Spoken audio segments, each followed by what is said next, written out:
विद्यार्थी मित्रांनो, आपण रोटेशनल डायनॅमिक्स हा फिजिक्स मधला चॅप्टर स्टार्ट केलेला आहे. Today is the third lecture. Rotational dynamics.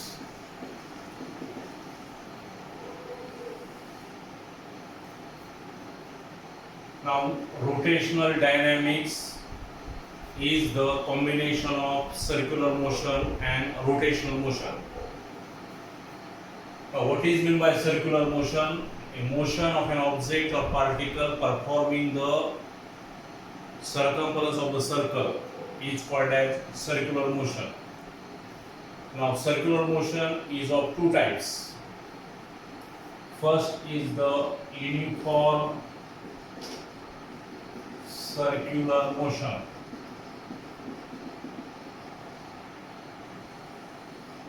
Now it is generally denoted by letter UCM, uniform circular motion. Now what is the exact difference between circular motion and uniform circular motion? Now UCM, in UCM, U means uniform, circular motion. तर uniform या शब्दाचा अर्थ आपल्याला माहिती आहे, एकसारखं. आपल्याला कॉलेजमध्ये पण युनिफॉर्म केलेला असतो. याचा अर्थ असा आहे की आपल्याला सगळ्यांना आपला ड्रेस कसा आहे, सारखा आहे. तसाच इथे पण अर्थ आहे. युनिफॉर्म म्हणजे स्पीड कॉन्स्टंट. स्पीड कॉन्स्टंट लक्षात घ्या. तर सर्क्युलर मोशनचीच व्याख्या आपण रिपीट करायची, फक्त तिथं स्पीड रिमेन कॉन्स्टंट म्हणायचं. त्याला म्हणायचं आपण UCM. Now I repeat the complete definition of circular motion and then I define uniform circular motion. A particle performing the circular motion along the circumference of the circle is called as circular motion, or a particle performing the motion along the circumference of the circle is called as circular motion. And the motion of a particle of an object performing the motion along the circumference of the circle, if its speed remains constant, is called as uniform circular motion. Whether the motion is circular motion or uniform circular motion, we must remember that the direction of the velocity continuously changes as the particle moves from one place to another place along the circumference of the circle. Now in UCM, now you may first draw a circle. Let O be the center. The position of the particle is at point A. Now join this is the radius. This is the radius of the circle. Now the direction of the linear velocity at this point is say VA.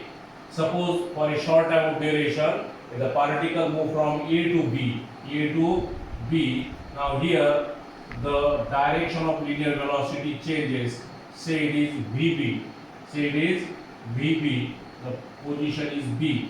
Now a particle performing the circular motion along the circumference of the circle, with constant speed, then it is called as uniform circular motion. Now we must remember that in UCM, speed, radial acceleration, kinetic energy, angular momentum, and magnitude of linear momentum is constant.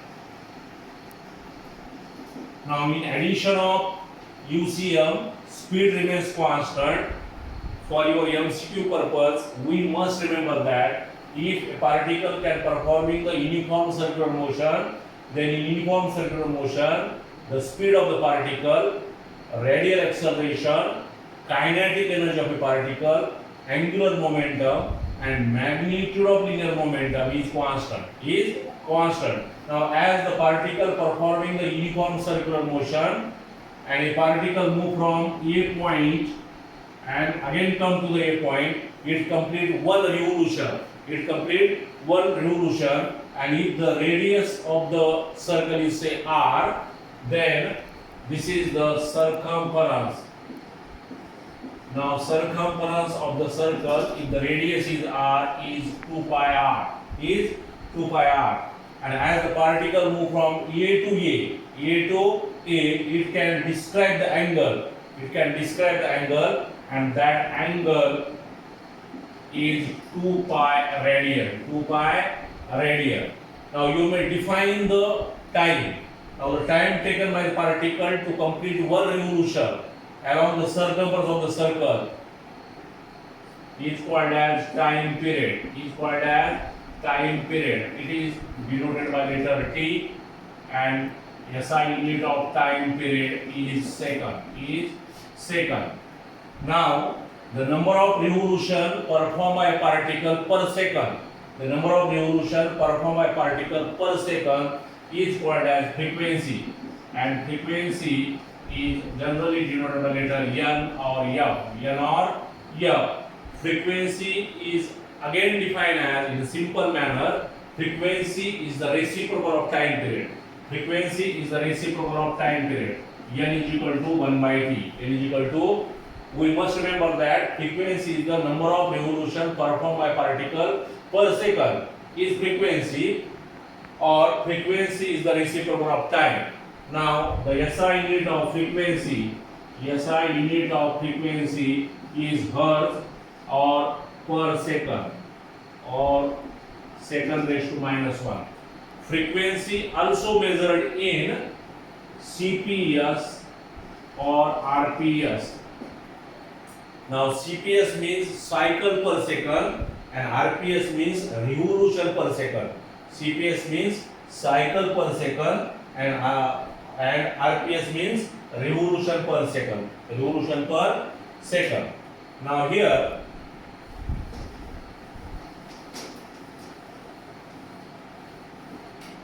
angular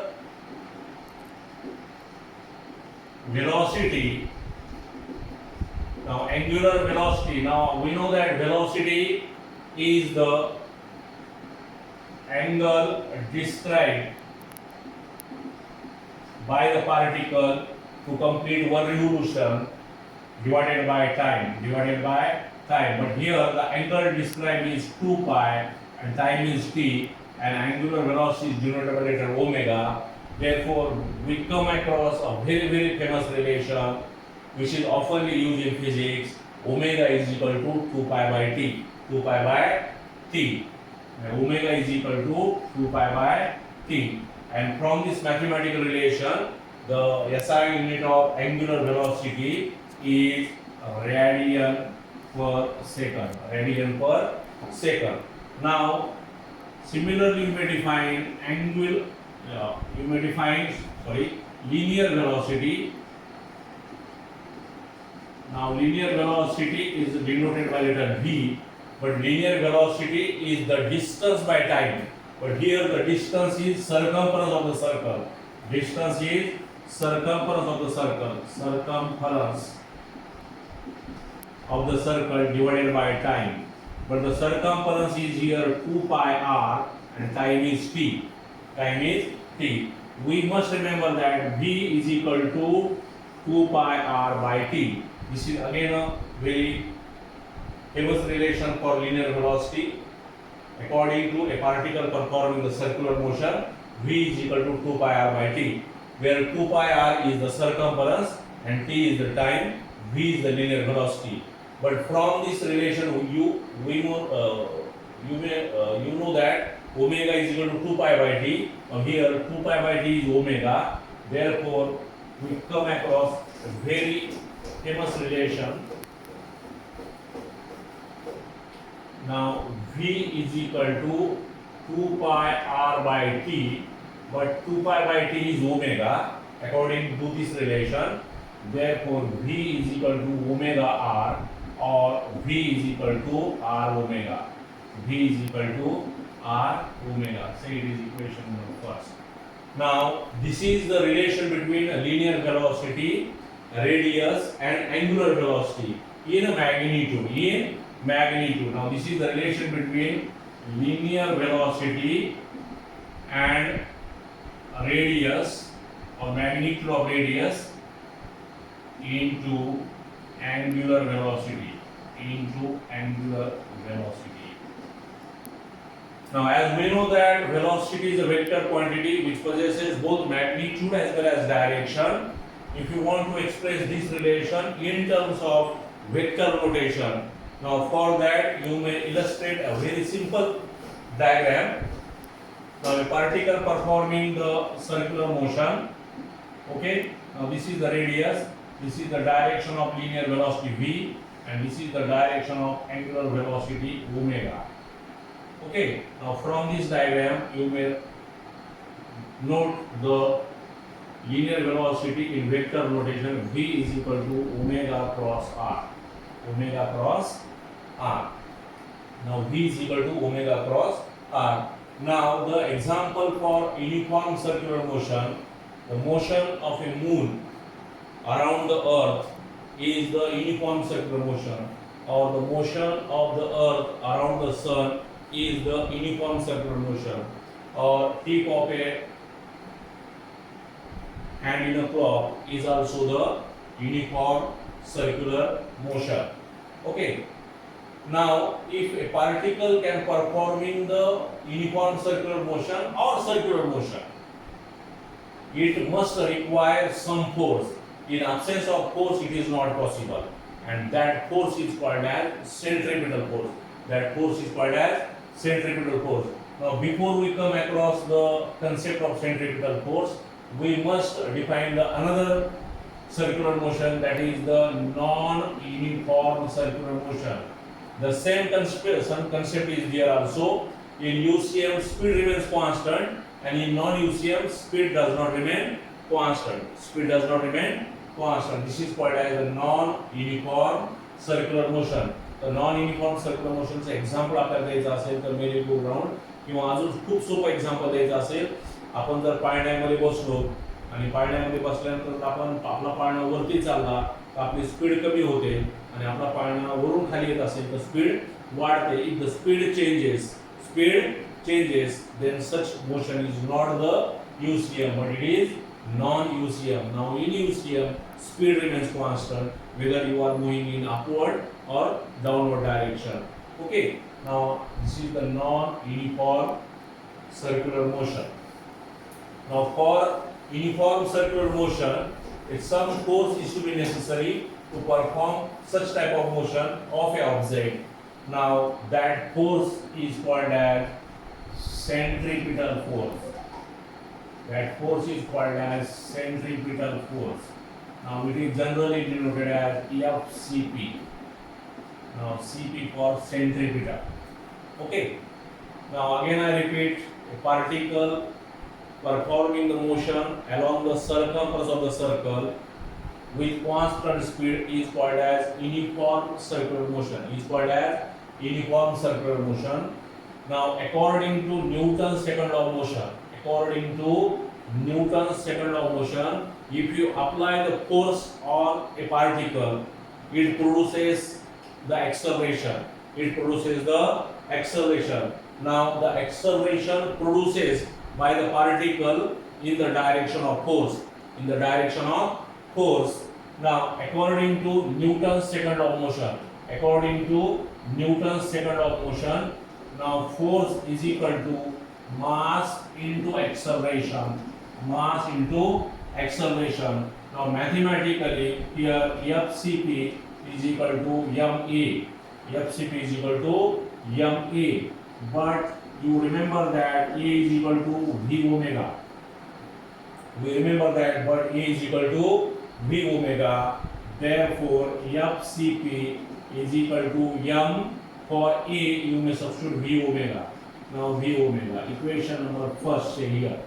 Now this is the expression for centripetal force. FCP is equal to m V omega, where m is the mass, V is the velocity and omega is the angular velocity. Now